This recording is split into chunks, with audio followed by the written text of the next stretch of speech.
கர்த்தருடைய பரிசுத்த நாமத்திற்கு மகிமை உண்டாகட்டும். அருமையான இந்த நாட்களிலும் நாம் தேசத்தில் எலெக்ஷன் டைமில் நம்ம வந்திருக்கிறோம். நம்ம எல்லாரும் நம்ம தேசத்தில் நாடாளுமன்ற உறுப்பினரை நம்ம தெரிந்தெடுக்கக்கூடிய ஒரு கட்டாய நிலையில் வந்திருக்கிறோம். தேவனுடைய ஆலோசனைக்காக நம்முடைய சமூகத்தில் நம்ம கிட்டி சேரும்போது அவருடைய சித்தத்தை அவர் நம்மளே நிறைவேற்றி கொண்டிருக்கிற ஒரு தேவன் என்பதை நாம் அறிகிறோம். தானியேலின் புஸ்தகம் 5ஆம் அதிகாரம் 21ஆம் வசனம், உன்னதமான தேவன் மனுஷனின் ராஜ்யத்தில் ஆளுகை செய்து தமக்கு சித்தமானவனே அதன் மேல் அதிகாரியாக்குகிறார். ஹல்லேலூயா. அருமையான தேவனுடைய பிள்ளைகளே, வேதத்தில் எல்லாத்துக்கும் வசனங்கள் உண்டு. ஹல்லேலூயா. நம்ம உலகத்தில் எந்தெந்த வழியில் நடக்கணும், எப்படி போதிக்கப்பட்டு அவர் சொல்வதை நம்ம கேட்பதற்கு நம்முடைய செவிகளெல்லாம் திறந்ததாக அவருடைய சித்தத்தை நம்மளை நிறைவேற்றுவோன்னு சொல்லி அவருடைய சமூகத்தில் நம்ம காத்திருக்கும்போது நிச்சயமாக அவர் நமக்கு எல்லாவற்றுக்கும் பதில் தருகிற ஒரு தேவனாக இருக்கிறார். நாம் தேவனிடத்திலிருந்து ஆலோசனை பெற்று அவர் நமக்கு காட்டுகிற சொல்லுகிற அந்த வார்த்தையின்படி நம்ம செயல்படுவோமானால் நிச்சயமாக நம்முடைய தேசத்துக்கு க்ஷேமத்தை அவர் காண்பிப்பார். ஹல்லேலூயா. நமக்கு வேண்டியதெல்லாம் ஒரு அமைதலான சமாதானமான ஒரு நல்ல தேசமாக நம்ம இந்தியா இருக்கணும். இதில் இருக்க குடிமக்கள் எல்லாம் சந்தோஷமாக ஆசீர்வாதமாக எல்லாரும் ஒரே சகோதர சகோதரிகளாக இனம் ஜனம் மதம் கலர் ஸ்டேட் வேறுபாடு இல்லாமல் ஒரே இதாக நம்ம வாழ வேண்டும் என்று இதுவரைக்கும் தேவன் நம்மை ஆசீர்வதித்து அதே மாதிரி நம்ம வாழ்ந்து கொண்டிருக்கிறோம். All are our brothers and sisters. அந்த ஃபீலிங் தான். இந்தியன்ஸுன்னு சொல்லும்போதே நம்ம யாரும் நம்ம பார்க்க போகிறதில்ல. நம்ம எல்லாம் உடனே என்னென்னா நம்முடைய சகோதரர்கள். நமக்கு ஒரு தெய்வீக அன்பு நமக்குள்ளே வர்றதுக்கு தேவன் இதுவரைக்கும் கிருபை செய்திருக்கிறார். நாம் அவருக்கு நன்றி சொல்லணும். அவர் என்ன சொன்னான்னா, உன்னதமான தேவன். ஹல்லேலூயா. அவர் மனுஷரின் ராஜ்யத்தில் ஆளுகை செய்து. இப்போ உன்னதமான தேவன், இப்போ ஒரு தேவன், அவர் சகலத்தையும் உண்டாக்குன ஒரு தேவன். அவர் உன்னதமான தேவன் முதல் யார் என்று நம்ம அறிந்து கொள்ள வேணும். ஹல்லேலூயா. அவர் நம்ம பார்த்தோம், அவர் ஒரு omnipresence, omnipotent, omniscience நம்ம பார்த்தோம். அவர் எல்லா இடத்துல இருப்பார். எல்லா வல்லமை உள்ள தெய்வம், அனைத்தையும் அறிந்த ஒரு தெய்வம். அப்போ இந்த உலகத்தை உண்டாக்குன தெய்வம், எல்லாவற்றையும் அறிந்த தேவன். Is an omni present. அவருக்கு தெரியாதது ஒன்றுமே கிடையாது. நம்ம இன்றைக்கு கூட நான் காலையில் வெளியே இருந்து பார்த்து இந்த மரஞ்செடி கொடிகள் பூக்கள் இலைகள் அதனுடைய மனங்கள் இதெல்லாமே என்னுடைய உணர்வில் வரும்போது எனக்கு என்ன தெரியாமல் நான் ஏசப்பாவுக்கு நான் ரொம்ப நன்றி செலுத்திகிட்டே இருந்தேன். பாருங்கள், பூக்கள் அழகாக இருக்குது. அந்த பூக்களுக்கு ஒரு மனம், ஒவ்வொரு பூவுக்கும் ஒவ்வொரு வித்தியாசமான மனங்கள், வித்தியாசமான இலைகள் செடிகள் அதனுடைய வளர்ச்சி. ஆனால் எல்லாம் ஒரு இப்போ எந்த செடியை எடுத்தோன்னா அந்த ஸ்பீஷியஸ் தான் அது வளருது. அவருடைய மகத்துவமான இதை நான் பார்க்கும்போது எப்படி இவ்வளவு தூரம் மனம். இந்த என் வீட்டு முன்னால் நிறைய அழகான பூக்கள் செடிகள் எல்லாம் இருக்குது பாருங்கள். அதில் உள்ள மனங்கள் நமக்கு ஒவ்வொரு நேரம் வெளியே போகும்போதும் அந்த மனத்தை பார்க்கும்போது நான் நினைப்பேன் இது பரலோகத்தில் இருக்கிற மாதிரியே இருக்குதுன்னு. அப்போ எல்லாவற்றையும் நேர்த்தியாய் செய்திருக்கிற ஒரு தெய்வம். மரஞ்செடி கொடிகள் காலையில் எழுனாலும் எப்போவும் அதுக்கு கைகளின் இலைகளையும் ஆட்டி தேவனை மகிமைப்படுத்தி கொண்டே இருக்கும். பறவைகள் எப்போவும் தேவனை மகிமைப்படுத்தி கொண்டே இருக்கும். ஆறறிவுள்ள மனுஷனும் தெய்வத்தை மகிமைப்படுத்துவதற்கு பதிலாக தெய்வத்தால் உண்டாக்கப்பட்ட பொருள்களை நம்ம இது பண்ணதுனால தான் நம்ம மிருகங்களாக்கப்படுகிறோம். ஹல்லேலூயா. இதில் கூட நம்ம பார்க்கும்போது நேபுகாத் நேச்சரை பற்றி நம்ம பார்க்கும்போது அவர் ஆண்ட காலத்தில் அவர் மிருகங்களை போலேயே ஆயிட்டார். ஏன்னா அவருடைய நேச்சர் அந்த மாதிரிக்கு ஆகும்போது எல்லாமே ஒரு கஷ்ட காலத்துக்குள்ளே வந்துச்சு. ஆனால் ஆண்டவர் நமக்கு என்ன சொன்னான்னா, நம்ம என்னை உண்டாக்குன தெய்வம், உன்னதமான தெய்வம் யாருன்னு அறிந்து அந்த தேவன் மனுஷரின் ராஜ்யத்தை ஆளுகை செய்கிற தெய்வம். இப்போ நமக்கு தேசத்தை ஆளுகை செய்கிற தெய்வம் அவர் பரலோகத்திலிருந்தே ஒரு ரிமோட்டாக அவர் இயக்கி கொண்டே இருக்கிறார். ஹல்லேலூயா. அதிகாரிகளெல்லாம் வைக்கிறதெல்லாம் பரமபிதா தான். ஆனால் அவர் வைப்பதற்கு எல்லாவற்றுக்குமே ஒரு நோக்கம் உண்டு. நம்ம இந்தியா தேசத்துலேயும் நம்ம இப்போ இருக்கிற ஒரு நிலை நம்ம எதுக்குன்னு பார்த்தா, அவருடைய வருகைக்கென்று அவருடைய ஜனங்களை அவர் ஆயத்தப்படுத்துவதற்கு தான் நமக்கு இந்த ஒரு சூழ்நிலையை அவர் தந்திருக்கிறாரு. ஹல்லேலூயா. நேபுகாத் நேச்சர் 7 வருஷம் அவர் தாழ்த்தப்பட்டார். அவருக்கு மகிமையை இழந்து தாழ்த்தப்பட்டு மிருகத்தனமான நிலையில் அவர் சஞ்சரித்து கொண்டே இருந்தார். அந்த ஆட்சி இப்படி நடந்ததுனால தான் நம்ம தேசத்துலேயும் ஒரு ஒரு தெய்வீக பிரச்சனை இல்லாதபடி இப்போ நம்ம எல்லாரும் உணர்ந்துட்டுருக்க காரணம் என்னன்னா, இந்த தேசத்தை இந்த மக்கள் ஒவ்வொருவரையும் பிதாவாகிய தேவன் தம்முடைய வருகைக்கென்று ஆயத்தமாக்கப்படுத்துவதற்கு நமக்கு இந்த சூழ்நிலை கொடுக்கப்பட்டிருக்கிறது. இந்த இடுக்கமான சூழ்நிலையில் மனுஷரின் ராஜ்யத்தில் ஆளுகை செய்து அவர் யார்? உன்னதமான தேவர். அப்போ ஆளுகை செய்கிறவருக்கு இந்த தேசம் எப்படி எப்படி போகுது, இந்த தேசத்தில் உள்ள குடிகள் எல்லாம் எப்படி இருக்காங்க, அவருக்கு வேலை எல்லாமே நம்ம எல்லாம் நித்திய ராஜ்யத்துக்கு போக வேண்டும் என்பது தான் அவருடைய பிரியம். ஆனால் மனுஷர் என்ன செய்யாங்கன்னா, உலகத்தில் அதிக கேடு உள்ளவர்களாக அலைந்து திரிந்து கொண்டே இருக்கிறார்கள். ஹல்லேலூயா. நம்ம வேதத்தில் பார்க்கும்போது, நிறைய வசனங்களில் பார்க்கும்போது, பெரிய தேவனுக்கு சித்தமானவங்களுக்கு அவர் ஆளுகையை கொடுக்குறாரு. ஆனால் சித்தம் இல்லாமல் மனுஷன் சிந்தின குற்றமற்ற இரத்தத்திற்காகவும் குற்றமற்ற இரத்தத்தினால் தேசத்தை நிரப்பினதற்காகவும் கர்த்தர் மன்னிக்க சித்தமில்லாதிருக்கிறார். நம்முடைய தேசத்தில் என்ன ஆகிப்போச்சுன்னா, மனுஷன் சிந்தின குற்றமற்ற இரத்தம். நம்ம பார்க்கோம். ஒரு டெய்லர் எட்வின் சொல்ல ஒரு டெய்லர் நித்திர வேளையில் அவர் வீட்டில் ஒரு ஜெபம் தான் வைக்கணும்னு அவர் யோசித்தார். ஆனால் அந்த ஜெபம் வைக்கக்கூடாதுன்னு சொல்லி அவருடைய குற்றமற்ற பரிசுத்தமான இரத்தத்தை அவருடைய தகப்பனுக்கு முன்பாகவே வைத்து அவரை அடித்து கொன்று விட்டனர். ஹல்லேலூயா. அப்போ அவர் அடித்து கொண்ட இதே மாதிரி நம்ம வட இந்தியாவில் பார்க்குறோம், இந்தியாவில் பார்க்கோம். அவங்க சொல்கிறாங்க, நீ கிறிஸ்தவனை நாங்கள் ஓட விரட்டுவோன்னு சொல்லி ஒரு மதவெறி பிடித்தவங்களை போல ஒரு கூட்டம் அலைந்து கொண்டே இருக்கிறது. அவர் என்ன சொன்னான்னா, இப்படிப்பட்டவருக்கு அவர் மன்னிக்க சித்தமில்லாதவராக இருக்கிறார். கர்த்தரின் பார்வைக்கு பொல்லாப்பாறை செய்து கொண்டே இருக்கிறார்கள். ஆமேன்.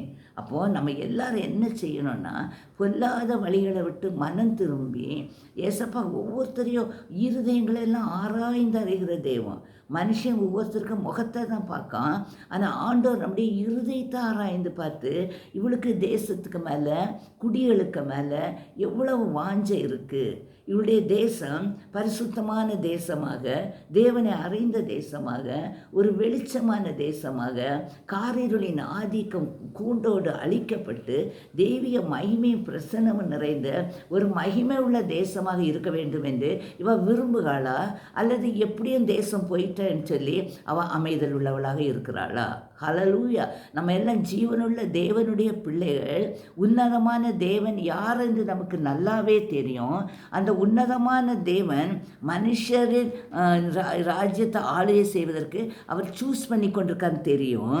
2 ராஜாக்கள் 24:13 அங்கே இருந்து கர்த்தருடைய ஆலயத்திலிருந்து சகல பொக்கிஷங்களையும் ராஜாவுடைய அரண்மனையின் பொக்கிஷங்களையும் எடுத்துக்கொண்டு இஸ்ரவேலின் ராஜாவாகிய சாலோமன் கர்த்தருடைய ஆலயத்தில் உண்டாக்கியிருந்த பொன் பனிமூட்டுகளை எல்லாம் கர்த்தர் சொல்லியிருந்தபடியே உடைத்து போட்டு எல்லோரையும் சிறை பிடித்து கொண்டு போய்விட்டார்கள். இன்றைக்கு நம்ம பார்க்குறோம் பாருங்கள், நம்முடைய தேசத்தில் எல்லா ஆலய பிரகாரங்களில் உள்ள பனிமூட்டுகள் எல்லாத்தையும் எடுத்துகிட்டு போகிறாங்க. ஆலய பிரகாரத்துக்குள்ளே போய் அடிக்கிறாங்க. பரிசுத்த ஸ்தலம்னு அவங்களுக்கு இல்லை, ஒரு பயம் இல்லை. கர்த்தருடைய பிள்ளைகளை உயிர் போக அடித்து கொல்லுகிறாங்க. அவங்க குற்றமற்றவருடைய இரத்தத்தினால நம்ம உலகம் பூமி இந்தியா நிரப்பப்பட்டு கொண்டு இருக்கிறது. அப்போ ஆண்டவர் இவர்களை மன்னிக்க வேண்டும். அவர் என்ன சொன்னார்னா, பொய்யான அவதூறுகளை எலெக்ஷன் டைமில் அவங்க சொல்லி கொண்டே இருக்கிறார்கள். ஏன்னா மிருகங்களுக்கு 6 அறிவு கிடையாது, 5 அறிவு தான் உண்டு. அப்போ அவங்களுக்கு எப்படியாவது வெறித்தனத்திலேயாவது நம்மளும் இதே மாதிரி இருக்கணும்னு சொல்லி பயம் காட்டுகிற ஒரு ஆவி. நம்ம ஜெபிக்கணும், ஆண்டவரே இந்த மிருகங்களின் ஆவி. இதனால் 7 காலம் வரைக்கும் நேபுகாத்நேச்சருக்கு கஷ்டம் இருந்தது தேசத்தில். அப்போ இந்த மிருகத்தின் ஆவிகள் இந்த ஜனங்களை விட்டு வெளியேறும்படிக்கு ஒவ்வொருவரும் தேவனுடைய ஆவியை பெற்றவர்களாக சமாதானமும் கலக்கம் இல்லாத ஆசீர்வாதமான தேசத்தை நடத்துவதற்கு நீங்கள் கிருபை செய்யும்படி நம்ம ஜெபிக்கணும். அப்போ அந்த அவதூறு சொல்கிற கூட்டம் பொய்யாட்டு போயிட்டு இருக்கிறாங்க. அவங்க ஒன்றுமே செய்த கிடையாது. கிறிஸ்தவன் இன்றைக்கி யார் எல்லா கிறிஸ்தவனும் அடிக்கும்போது நம்ம பார்க்குறோம், ரொம்ப அமைதலாக இருக்கிறாங்க. திரும்ப அவங்க பேசவே இல்லை. அவங்கள பேச விட்டு நம்ம எவ்வளவோ நான் பார்த்தேன் அன்றைக்கெல்லாம் பார்க்கும்போது, நல்லா அடித்து அவங்கள அந்த சுவரோடு வச்சு தள்ளுதை பார்க்குறோம். ஆனாலும் அவங்க ஏசாப்பா இருந்த மாதிரி வாய் தரவாமல் இருக்கிறாங்க. அருமையான தேவனுடைய பிள்ளைகளை, தேவனால் சிருஷ்டிக்கப்பட்ட ஜனங்களை மனம் திரும்புங்க. கர்த்தருடைய பிள்ளைகளுக்கு மேலே நீங்கள் கை வைக்காதீங்க. அவங்க அவர் சொன்னார், அவங்க அமைதலாக இருப்பார். ஆனால் ஆண்டவர் என்ன சொல்கிறாருன்னா, இவர்களுக்காக நான் ஒரு தூதனை வைத்திருக்கிறேன். தேவனுடைய பிள்ளைகளாக அவருடைய இருக்கிற ஒவ்வொருவருக்கும் ஒரு தூதன் உண்டு. இந்த தேவ பிள்ளைகளுக்கே தெரியாது. என்கிட்ட ஒருக்கா சொன்னார், உனக்காக நான் ஒரு தேவ தூதனை வச்சிருக்கிறேன். அந்த தேவ தூதன் டெய்லி பிதாவாகி தேவனை தரிசிக்காரு. என்ன சொல்லி தரிசிக்காருன்னா, எனக்கு அது ரொம்ப ஆச்சரியமாக இருந்து, உன் சத்ருவுக்கு சத்ருவாகவும் பகைவருக்கு பகைவராகவும் விரோதிக்கு விரோதமாக இருந்து நான் அவர்களை சங்கரிப்பேன் என்று ஆவியானவர் சொன்னார். ஹல்லேலூயா. நீ அமர்ந்திருந்து, நீ அமைதலாக இருந்து ஏசப்பாவை நீ நோக்கி பார்க்கும் பொழுது நம்முடைய தேவம் மிகவும் எரிச்சல் உள்ள தேவம். அவங்க நினைப்பாங்க, இவங்களுக்கெல்லாம் ஒன்றுமே முடியலை. கேட்டுக்கொண்டிருக்கிற அருமையான பிள்ளைகளை, நம்ம எல்லாருமே ஒரே தேவத்தினுடைய உயிருள்ள பிள்ளைகள். நம்ம ஆராதிக்கிற தேவனுக்கு உயிர் உண்டு. அவர் கல்லும் மண்ணும் இல்லை. அவர் உண்டாக்குனார். நம்முடைய சரீரத்தையும் மண்ணு கொண்டு உண்டாக்குனார். அதை கீழே போட்டோன்னா அது மண்ணாட்டு சிலையாக தான் இருந்து, ஐயோ இதை ஒரு புண்ணியம் இல்லை சொல்லி அவருடைய சுவாசத்தை நம்முடைய மூக்கில் ஊதி நமக்குள்ள சுவாசத்தை உண்டாக்கி அவருடைய சாயலாக அவருடைய குணநலன்கள் உள்ள அவருடைய பிள்ளைகளாக நம்ம தேசத்தில் உள்ள எல்லா குடிகளையும், ஜாதி மதம் இனம் கலர் தேசம் ஒன்று இல்லாமல் ஒரே சாயலாக சிருஷ்டித்த தேவனுடைய பிள்ளைகள். நம்ம எல்லாரும் ஒருவருக்கொரு அன்புள்ளவர்களாக இருக்க தேவன் விரும்புகிறார். பழி வாங்கும் தாக்குதல், நிறைய பழி வாங்குறாங்க. என்னத்துக்குன்னே தெரியாது. திடீர்னாக்கில் வீடுகளுக்குள்ளே போகிறாங்க, அடிக்கிறாங்க, உடைக்கிறாங்க, பாம்போல இருக்கிறவங்களை கஷ்டப்படுத்துகிறாங்க. பெண்களிடம் ரொம்ப அநாகரியமாக நடந்து கொள்ளுறாங்க.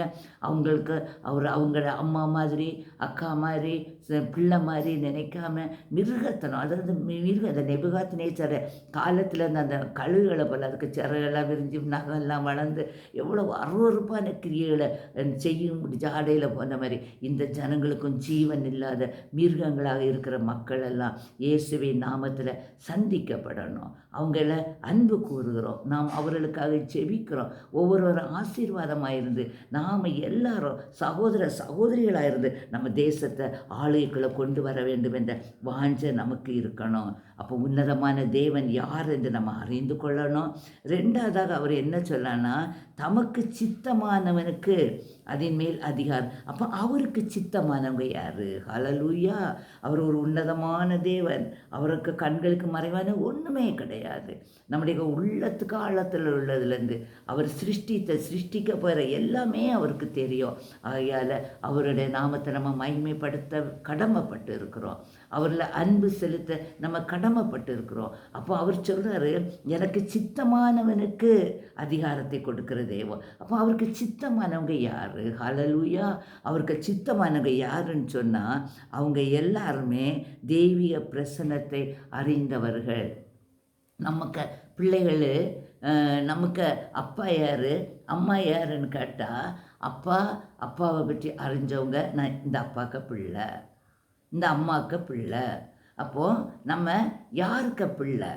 நம்ம ஏசாமிக்கு பிள்ளை, உலகத்தை சிருஷ்டியவருடைய பிள்ளை. அப்போ சிருஷ்டிகருள்ள பிள்ளைன்னு சொன்னால் சிருஷ்டிகர்த்தர் எப்படிப்பட்டவர்? அவர் மகிமை உள்ள தெய்வம். அவர் பிரசன்னமாகுதல். எங்கே போய் அவர் இருந்தாலும் வெளிச்சம், வெறும் வெளிச்சம், வார்த்தை, அவருடைய வல்லமை. அந்த வல்லமை அறிந்த பிள்ளைகளாக நம்ம மாறி, அவர் அழகாக சொல்வது இதில், இந்த கஷ்டம் நமக்கு வந்ததுக்கு காரணம் எல்லாரும் எதுக்கு நமக்கு இந்த ஆட்சி, நம்ம ஏன் இப்படி கஷ்டப்படுறோம், இன்னும் இந்த ஆட்சி நமக்கு வேண்டாம், நமக்கெல்லாம் நிம்மதியாக ஜீவனம் பண்ணணும்னு நம்ம நினைக்கிறோம். ஆனால் கண்டிப்பாக பிதாவாகிய தேவனுடைய சித்தத்தின்படி தான் இந்த ஆட்சி இந்த நாள் வரைக்கும் அது நடந்து கொண்டே இருக்கிறது. அது இப்படி நடந்து கொள்வதற்கு காரணம் என்னென்னா, முழு மனுஷ குலமும், இந்தியாவில் உள்ள உலகத்தில் உள்ள அத்தனை மனுஷர்களும் நம்ம தண்டனைக்காகவும் நம்ம சீரும் பொருத்தனை செய்வதற்காகவும் இந்த தீமையான ஆட்சி கொடுக்கப்பட்டிருக்கிறது. ஏன் தீமையான ஆட்சின்னு சொன்னால், நானும் நீங்களோ எல்லாரும் நமக்கு தண்டனைக்கு நம்ம பாத்திரவான்கள். என்ன தண்டனை? நம்ம பணம் ஆசைப்பிடிச்சி, பொருள் ஆசைப்பிடிச்சி, நல்ல தலைவர்களை நம்ம தெரிந்தெடுக்காமல், நமக்கு யார் நமக்கு என்னத்தை தந்தாங்களோ, யாருக்கு நமக்கு பிரியமோ, நம்ம தேசத்தை பற்றி நம்ம கவலைப்படலை, தேசத்தின் சமாதானத்தை பற்றி நம்ம கவலைப்படலை. நம்ம பட்டதெல்லாம் எனக்கு அது கிடச்சிட்டு, எனக்கு இந்த பொருள் தந்துட்டாங்க, நான் இந்த ஆளுக்கு நான் ஓட்டு போடுகிறேன். ஆவியானவர் என்ன சொல்கிறாருன்னா, நீ ஓட்டு போட வேண்டியது உனக்கு தீமையிலிருந்து நீ விடுவிக்கப்பட வேண்டும் என்று உனக்கு விருப்பமானால், உன்னுடைய தண்டனையிலிருந்து நீ தப்பிக்க வேண்டும் என்று உனக்கு விருப்பமானால், நீ என்ன செய்யணும்னா, உன்னை மனம் திரும்பு. உன்னை நீ யார் என்று அறி. நீ உலகத்தில் கஷ்டப்படுவதற்கும், நீ அவமதிக்கப்படுவதற்கும் நீ இந்த உலகத்தில் அவர் உன்னை வைக்கலை. நீங்கள் நம்ம ஒவ்வொருவரையும் ராஜாக்களும் பிரபுக்களும் ஆசாரியர்களும் லேவியருமாக நம்ம எல்லாரும் தலையாக வைத்திருக்கிறார். கீழாக்க மாட்டேன், உங்களெல்லாம் நான் தலையாக்குவேன், வாலாக்க மாட்டேன், நீங்கள் மேலே தலையாகுங்க, கீழாக மாட்டேன் மேலே ஆகுங்க, நீங்கள் போகிற இடத்துலலாம் நீங்கள் ஆசீர்வதிக்கப்படுவேன்னு சொல்லி ஆசீர்வாதத்தின் ஜனம்தான் நம்ம. ஆனால் நம்ம யாருன்னு தெரியாததுனால, நம்முடைய வழிகள் கர்த்தருடைய வழிகளாக இருக்க வேண்டும் என்று அறியாததுனால, நம்முடைய நடத்துகிற வழிகளாலே நாம் நடத்தப்படுகிறோம் என்று அறிய வேண்டும் என்று நம்ம வேத புஸ்தகத்தில் பார்க்குறோம். மனுஷனுடைய வழி அவனால் ஆகிறதல்லவென்று அறியணும். அப்போ நீங்கள் என்ன செய்யணும்னா, பிதாவாகிய தேவனே, நீர் எங்களை எந்த வழியில் நடத்த சித்தமாக இருக்கிறோ அந்த வழியில் நீர் என்னை நடத்தும் என்று சொல்லி நம்முடைய பாவ வாழ்க்கையை விட்டு மனம் திரும்புவதற்காக நமக்கு இந்த சந்தர்ப்பம் கொடுக்கப்பட்டிருக்கிறது. ஹல்லேலூயா. நான் கிறிஸ்துவை உடையவர்கள் கூட இந்த விக்கிரகங்களோடு போய் அவங்க பேரை பார்க்கும்போது எனக்கெல்லாம் பயங்கர சங்கடமாக இருக்குது. இந்த பேரை வச்சுக்கிட்டு எப்படி ஒரு விக்கிரகத்துக்கு ஆராதனை செய்ய, தேவனை எப்படி மறுதளிக்கிறாங்க, எப்படி சிலுவையில் அறையும்படி இப்படிப்பட்ட மிருகங்களோட சேர்ந்துருக்காங்கன்னு சொல்லி பார்க்கும்போது உன்னதமான தேவன் எவ்வளோ சங்கடப்படுவார். அவர் சங்கடப்பட்டால், அவர் சர்வத்தையும் ஆளுகிறவர், சர்வத்திற்கும் அவர் தண்டனை கொடுக்க அவர் சித்தம் உள்ளவர். அவராலே தண்டனை கொடுக்க முடியும். தண்டிக்காரு. நம்ம தப்பு பண்ணால் தப்பை நம்ம தண்டித்து நம்ம மனம் திரும்பிட்டா அவர் மன்னித்து மறந்து நம்மை மறுபடியும் ஆசீர்வதிக்கிற தெய்வம். அவர் என்ன சொல்கிறாருன்னா, நீங்கள் மனம் திரும்பிட்டீங்கன்னா, உங்கள் பொல்லாத வழிகளை விட்டு திரும்பி உலகத்துக்கும் பொண்ணுக்கும் பொருளுக்கும் ஆளுக்கும் முகத்துக்கும் நீங்கள் வேஷம் போட்டிங்கன்னா உங்களுக்கு தண்டனை உண்டு.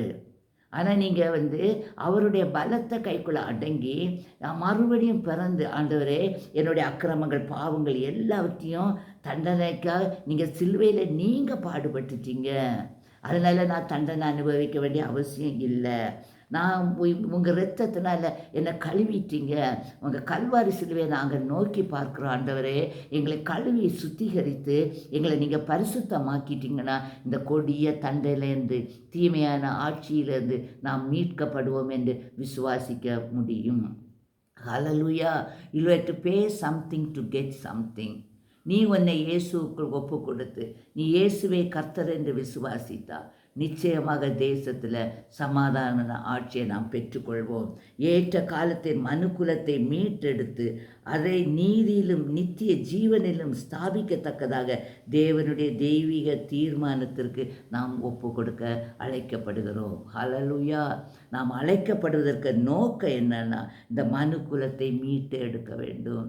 தீய சக்திகளின் கையிலிருந்து, மந்திரவாதிகளின் சக்தியிலிருந்து, ஏவுதல்கள் யாகங்கள் செய்கிற சக்தியிலிருந்து, உயிருள்ள தேவனை விட்டுவிட்டு உருவாக்கப்பட்ட தேவனை ஆராதிக்கிற சக்தியிலிருந்து நம்மை மீட்டெடுப்பதற்காக, அப்பா என்று நாம் அவரை கூப்பிடுவதற்காக நமக்கு தருணங்கள் அவர் தந்திருக்கிறார். இந்த தருணத்தை நீ அறிந்து நீ மனம் திரும்பு. நீ கிறிஸ்துவை பரிசுத்த ஆவியை உடையவன் என்று சொல்லி உன்னையே நீ ஏமாற்றி கொள்ளாத.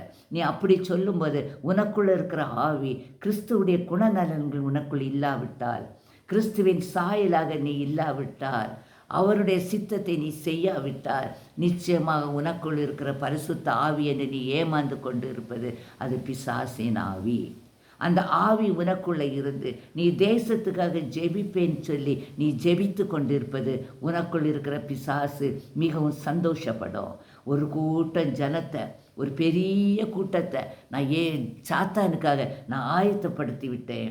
தேவனுடைய பிள்ளைகள் என்று சொல்லுகிறவருடைய கண்களெல்லாம் நான் குருடாக்கிட்டேன். அவங்க யாரை ஆராதிக்கிறாங்க, யாரை ஸ்தோத்திரிக்கிறாங்க, மகிமைப்படுத்துகிறாங்க தெரியாமல் அவங்க லூசிஃபரை, பிசாசை மகிமைப்படுத்துகிறவர்களாக மாற்றிவிட்டேன் என்று அவன் சந்தோஷப்பட நீங்கள் அனுமதிக்கக்கூடாது. ஒவ்வொருவரும் அவரவரை உற்று நோக்குங்க. நான் என்னுடைய ஆவியை, எனக்குள் இருக்கிற பரிசுத்தமான ஆவியானவர் உண்மையான ஆவியானவர் தானா? தேவனோடு சஞ்சரிக்கிற ஆவிதானா? தேவனுடைய சத்தத்தை கேட்கக்கூடிய ஆவிதானா? அவர்களுக்கு சித்தத்துக்கு கீழ்ப்படுகிற ஒரு ஆவிதானா? அவருடைய கற்பனைகளையும் கட்டளைகளையும் கீழ்ப்படுகிற ஆவிதானா? சோதித்து பாருங்கள். இது உங்களை மனசாட்சியை நீங்கள் சோதித்து, நித்திய ராஜ்யத்துக்காக கடைசி காலம் ஆகிவிட்டது, அவருடைய வருகை சமீபமாகிவிட்டது. நம்ம ஒரு வசனத்தில் பார்க்குறோம், எசேக்கியேல் 36:7, நீ ஆயத்தப்படு, உன்னுடனே கூட இந்த எல்லா கூட்டத்தை ஆயத்தப்படுத்து, நீ அவர்களுக்கு காவலாளியாயிரு. ஹல்லேலூயா. நமக்கு பெரிய வேலை தந்திருக்காரு. என்ன வேலைன்னா, நீ உன்னை ஆயத்தப்படுத்து. கொடுமையான பொல்லாத வழியில் நீ இயேசுவை நீ மறுதளிக்கிறது மாத்திரம் இல்லை, தேசத்துக்கு சேமம் வர விடாதபடி, அந்த கிறிஸ்துவின் ஆட்சியின்படி கொடூரமான ஆட்சியில் தேசத்துக்குள்ளே வருவதற்கு நீ ஒரு காரணமாய் இருப்பாயானால் நாம் பரிதபிக்கக்கூடியவர்களாக இருப்போம். மனம் திரும்புக. கிறிஸ்தவர்கள் என்று சொல்லுகிறவர்கள் உண்மையில் நமக்குள்ள கிறிஸ்து இருக்கிறாரா அல்லது போலித்தரமான கிறிஸ்தவர்களா? உண்மையான ஒரு கிறிஸ்தவ இருந்தால் இந்த உலகத்தை நம்ம அசைக்க முடியும். சத்துருடைய சகல வல்லமை அழிக்க முடியும். அப்படி அழிக்கக்கூடிய வல்லமை அவர் நமக்குள்ள தந்திருக்கிறார். அவர் தந்த வல்லமையை உங்களுக்கு எடுத்து செயல்படுத்த முடியும். தேவ ஆவியானவரால் கூடாத காரியம் ஒன்றுமில்லை. அதனால் நீ என்ன செய்யணும்னா, தண்டனைக்கு நீ தப்பணும். முழு மனுக்குலமும் ஆபத்துக்கு தப்பணும். நீங்கள் சீர் பொருந்தணும். தேவனுடைய தீமையான ஆட்சியை தேவனோடு சேர்ந்து அழித்து சமாதானம் ஆசீர்வாதமான ஆட்சியை அமைக்கும்படிக்கு நீங்கள் மனம் திரும்புங்க. அதுக்கு தான் நீங்கள் உங்களை ஆயத்தப்படுத்துங்க. உங்களே நீங்கள் மீட்டெடுங்க. நான் மீட்டெடுக்கிறேன். ஆண்டவரே, என்னை ஒரு விஷயம் உங்கள் கரத்தில் ஒப்பு கொடுக்குறேன். உம்முடைய விலையேற பெற்ற ரத்தம் எனக்குள்ளே நீங்கள் தாங்க ஆண்டவரே. எனக்காக சிந்தின ரத்தம் உச்சன் தலை தட்டு உள்ளங்கால் வர என்னை ஒரு விசை கழுவி சுத்தமாக்குங்க. எனக்குள் இருதயத்தில் இருக்கிற மாய்மாலத்தின் ஆவி இயேசுவின் நாமத்தில் என்னுடைய சரீரத்தில் வெளியே போயிட்டு கட்டளை கொடுக்கிறேன். பொல்லாத ஆவியே, என்னை நீ வஞ்சித்து வைத்து நீ ஆதிக்கத்தை தேசத்தில் செய்யலாம் என்று நீ செய்து கொண்டிருக்கிறாய். இந்த ஆவி என்னுடைய உள்ளத்தை விட்டு வெளியே போ என்று எல்லாரும் தனிப்பட்ட முறையில் இந்த ஜெபத்தை செய்யுங்க. தனிப்பட்ட முறையில் உங்களை சுத்திகரிங்க, உங்களை பரிசுத்தப்படுத்துங்க. உங்களுக்குள்ள இருக்கிற ஆவியானவர் ஜீவனுள்ள தேவனுடைய ஆவி என்று நீ அறியும்படிக்கு அவருடைய சத்தம் உன்னுடைய செவிகளில் கேட்கிறதா? அவரை பற்றி அறிகிற அறிவு, அவரை பாடி மகிமைப்படுத்தி துதித்து ஸ்தோத்தரித்து கொண்டு இருக்கும்படி உன்னுடைய இருதயம் விழிப்பாக இருக்கிறதா? உன்னுடைய ஆத்மா விழித்து இருக்கிறதா? அல்லது தூங்கிட்டு இருக்கிறியா? தூங்குகிற நீ விழித்தரு. நீ சரீரம் இளைப்பாறட்டும். தூங்கட்டும். ஆனால் அவனுடைய ஆவி எப்பவும் தேவனோடு சஞ்சரித்து கொண்டே இருக்கணும். நீ அவ்விதமாக சஞ்சரித்து கொண்டு இருந்தால் தான் நீ மீட்டெடுக்கப்பட்ட பிள்ளை. நீ அப்படி எடுக்கும்போது நீதியிலும் நித்திய ஜீவனும் ஸ்தாபிக்கத்தக்கதாக உனக்குள்ளிருந்து தேவனுடைய வல்லமை வெளிப்படும். தேசத்துக்கு உனக்கு வல்லமை வெளிப்பட வேண்டும் என்பது பிதாவுடைய சித்தம். நீதியும் நியாயமும் இந்த தேசத்தில் நடத்தப்பட வேண்டும். நித்திய ராஜ்யம் ஒவ்வொருக்காக ஸ்தாபிக்கப்பட்ட இடத்துக்குள்ளே நாம் போவதற்கு நித்திய ஜீவன் இந்த உலகத்தில் நமக்குள்ளே பெற்றுக்கொள்ளணும். பரலோகத்தில் செய்யப்படுவது போல பூமியிலையும் செய்யப்படுவதாக என்று சொன்னது போல நாம் பூமியில் தேவனுடைய மகிமை நிறைந்தவராக இருக்கணும்.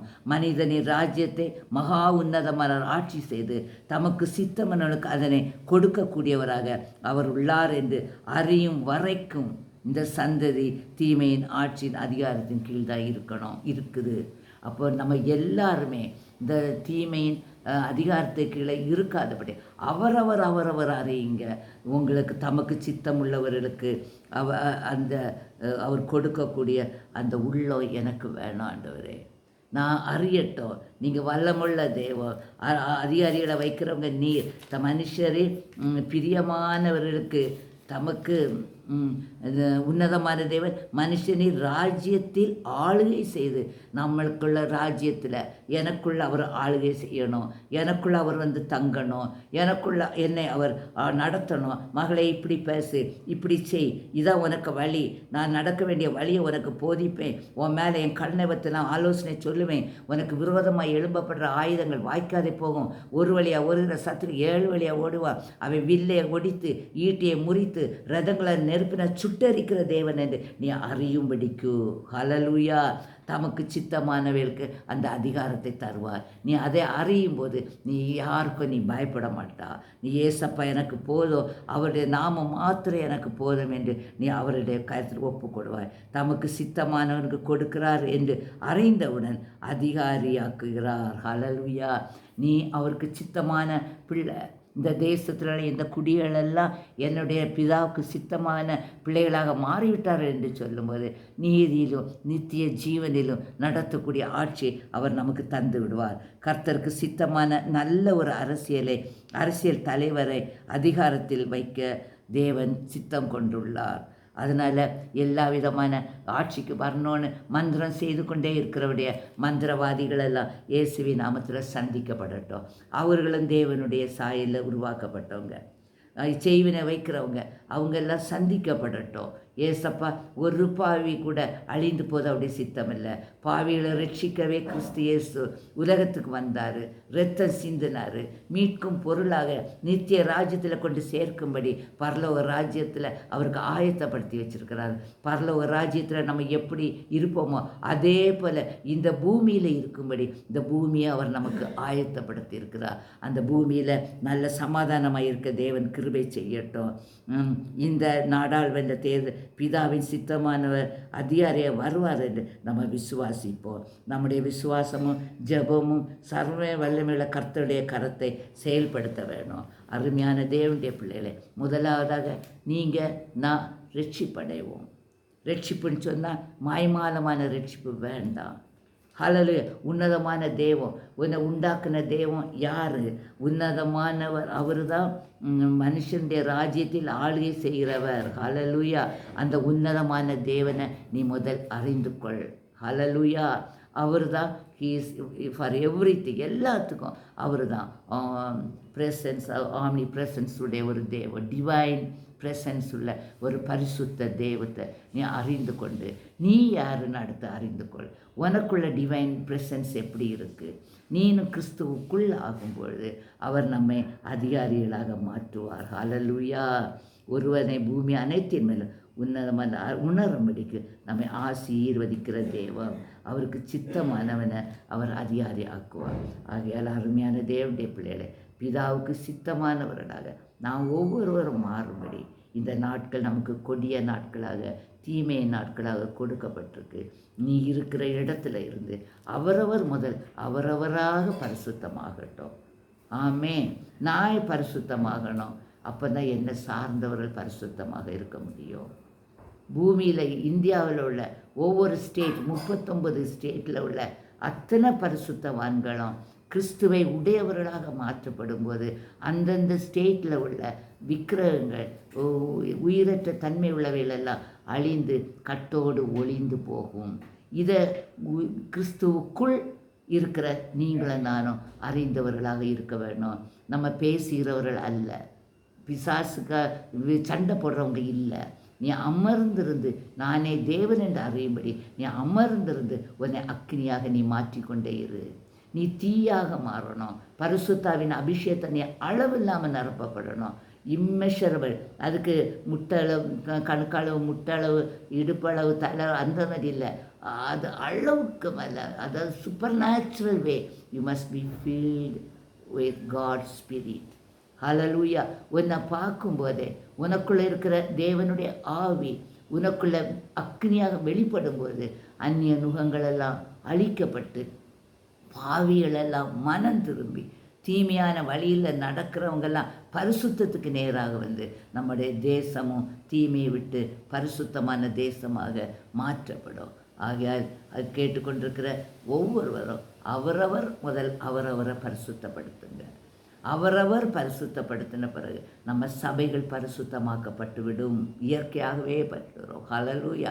சபைகள் எங்கெங்கெல்லாம் 2-3 பேர் சேர்ந்து ஜெபிக்கிறாங்களோ, பிதாவை மகிமைப்படுத்துகிறாங்களோ, அதெல்லாம் சபைகள் தான். அந்த சபைகளெல்லாம் ரட்சிக்கப்பட்டு விடும். அந்த சபையில் பெரிய எழுப்புதல் உண்டாகும். இந்த எழுப்புதலின் சத்தத்தை கேட்டால் பிசாசுகளெல்லாம் ஓடி ஒளிந்து விடும். இந்த நாடாளுமன்ற தேர்தலில் கிரியை செய்து தனக்கு சாதகமானவர்களை வெற்றி பெற செய்ய எத்தனைக்கிற சாத்தானின் சகலவிதமான தந்திர கிரியைகளையும் கட்டி நாம் ஜெபிக்க நம்மை கடமைப்பட்டிருக்கிறோம். ஹல்லேலூயா. நமக்கு தந்திருக்காரு சாத்தானுடைய சகல பூமியில நீ எவைகளை கட்டுகிறாயோ அவைகள் கட்டுப்பட்டு விடும். இயேசுவின் நாமத்தில் பொல்லாத ஆவிகளை நான் உன்னை கட்டுகிறேன் என்று நீங்கள் விசுவாசத்தோடு சொல்லும்போது உங்கள் விசுவாசம் நம்பிக்கை அது கட்டும்போது அவன் செயல்பட முடியாது. இந்த தேர்தலில் ஜெபித்தே ஆக வேண்டும் என்று தீவிரமாக செயல்படுகிற மந்திரவாதங்கள், பில்லி சூன்யங்கள், யாகங்கள், ஏவல்கள் போன்றவைகளில் கிரியை செய்கிற சகல விதமான அசுத்த ஆவிகளையும் இயேசு கிறிஸ்துவின் நாமத்தில் கட்டி ஜெபிங்க. எப்படியோ நாங்கள் ஜெபிக்கணும், நாங்கள் ஜெயிக்கணும்னு சொல்லி என்ன கிரையனால நாங்கள் செலுத்துவோம்னு சொல்லி இந்த பிசாசுகளுக்கு அடிமைப்படுத்தி பிசாசுகளுக்கு கிரியை செய்திருக்கிற இந்த பிசாசுகளை இயேசுவின் நாமத்தில் கட்டுகிறேன். இப்பொழுது பிசாசுகள் இயேசுவின் நாமத்தில் கட்டப்படட்டும்.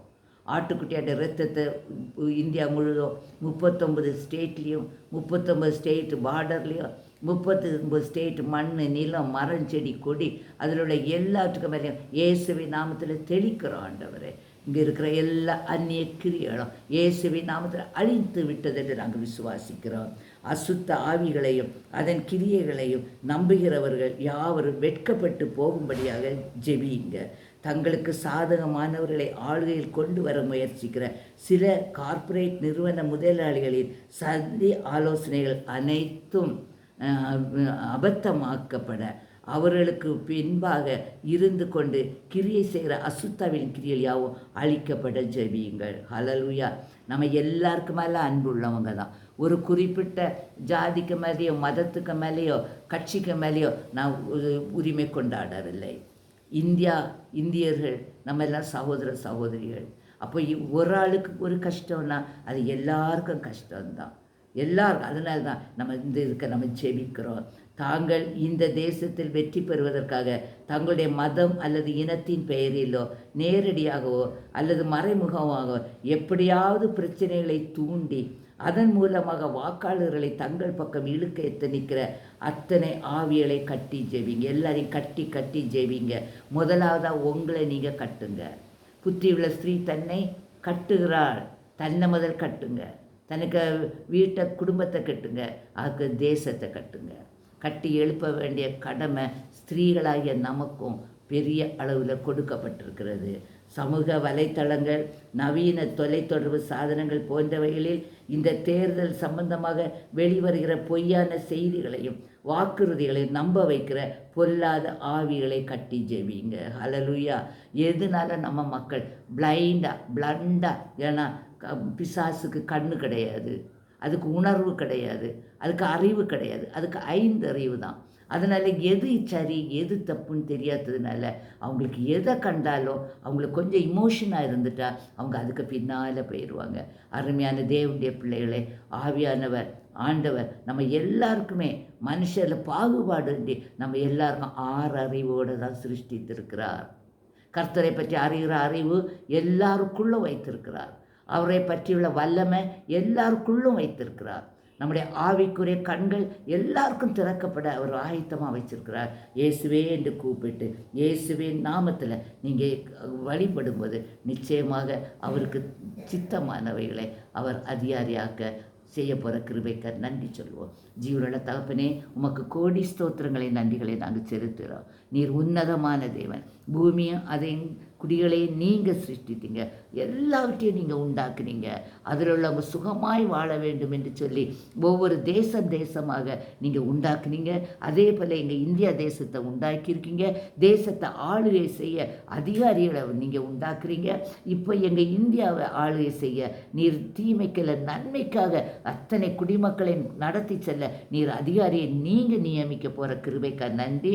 அதற்காக ஜெபிக்கிற ஒவ்வொருவரும் உண்மையாகவே பரிசுத்த உள்ளவர்களாக, உண்மையாக கிறிஸ்துவை உடையவர்களாக, இனம் ஜாதி மதம் அப்படி இல்லாமல் எல்லாரும் தேவனுடைய பிள்ளைகள், தேவனுக்காக நாங்கள் இந்த உலகத்தில் அனுப்பப்பட்டவர்களை அறிந்து உடைய நாமத்தை மகிமைப்படுத்த ஒவ்வொருடைய விண்ணப்பமும் இயேசுவின் நாமத்தில் ஆமென்றும் ஆமேன் என்று நீர் அங்கீகரிக்க போகிற கிருபைக்கா நன்றி ஆண்டவரே. உலகம் அனைத்திலும் இருந்து இந்தியாவிலிருந்து கூட்டமாக இந்த தேர்தலுக்காக ஜெபித்து கொண்டிருக்கிற அத்தனை பேருடைய ஜெபத்தை நீங்கள் கேட்டு அத்தனை பிசாசின் கிரியைகளையும் அவனுடைய வல்லமையும் இயேசுவின் நாமத்தை நீர் கட்டி துரத்தி இந்த தேசத்துக்குள்ளே வெளிச்சத்தை நீர் அனுப்ப போகிற கிருபைக்கா நன்றி. உங்கள் நாமம் உயர்த்தப்படட்டும் ஆண்டவரே. நாங்கள் தாழ்மையோடு உங்கள் சித்தத்துக்கு ஒப்பு கொடுக்குறோம். எங்களுடைய இஷ்டமோ எங்களுடைய உணர்வோ இல்லை தகப்பனே. நீர் என்ன சித்தம் கொண்டீரோ எங்கள் தேசத்தில் இருக்க நாங்கள் எல்லாம் மனம் மாற வேண்டும். நாங்கள் எங்களை ஆயத்தப்படுத்தணும். நாங்கள் ஆயத்தப்படுத்திக்கிட்டு எங்கள் ஒவ்வொரு இந்திய மக்களை ஆயத்தப்படுத்தி அவங்களுக்கு காவலாளியாக இருந்து இசைக்கையில் நீங்கள் சொன்னது போல் ஒவ்வொரு காவலாளியாக நின்று அடியாளிந்த செய்தியை அறிவிக்க நீங்கள் கிருபை செய்தீங்க ஆண்டவரே. ஒவ்வொருவரையும் வேலி அடைங்க, காத்துக்கொள்ளுங்க. பரிசுத்தமான ஜீவியம் செய்யட்டும். சுகமாக சந்தோஷமாக சரீர பலவீனங்கள் எல்லாம் இல்லாதவர்களாக விடுதலையோடு வாழ நீர் பெரிய காரியத்தை செய்ய போகிற கிருபைக்கா நன்றி. எல்லா துதி கனம் மகிமை இயேசுவுக்கு. வேட்பாளராக நிற்கிற அத்தனை வேட்பாளர்களையும் உம்முடைய சமூகத்தில் கொண்டு வருகிறேன் தகப்பனே. அத்தனை பூத்தையும் உம்முடைய கருத்தில் வைக்கிறேன். அத்தனை எலெக்ஷன் மெஷின்ஸையும் உம்முடைய கருத்தில் வைக்கிறேன். எந்த அசுத்தாவின் கிரியைகளோ எதையும் தொட்டு விடாதபடி, யாரையும் தொட்டு விடாதபடி உங்கள் அக்கினியை உலகம் இந்தியாவில் தெளிக்கிறோம் ஆண்டவரே. பரலோகத்தின் அக்கினி 39 ஸ்டேட்டுக்கு மேலே தெளிக்கப்படட்டும். உம்முடைய வல்லமை 39 ஸ்டேட்டுக்கு மேலே இறங்கட்டும். பரலோகத்தின் தூதர்கள் 39 ஸ்டேட்டுக்கு மேலே அசைவாடட்டும். உங்கள் வல்லமை நீர் விளங்க பண்ண போகிற கிருபைக்கா நன்றி. கர்த்தருக்கு விரோதமாக யாரும் எழும்ப முடியாது. அவர் உன்னதமான தேவன் என்று உமக்கு சாட்சி பகிர நீர் ஒரு பெரிய அசைவை எங்கள் இந்தியாவுக்கு கட்டளையிட்டு தரப்போகிற கிருபைக்கா நன்றி. எல்லா துதி கனம் மகிமை இயேசுவுக்கு. இயேசுவின் மூலம் ஜெபிக்கிற ஜீவுள்ள தகப்பனே. ஆமேன் ஆமேன் ஆமேன்.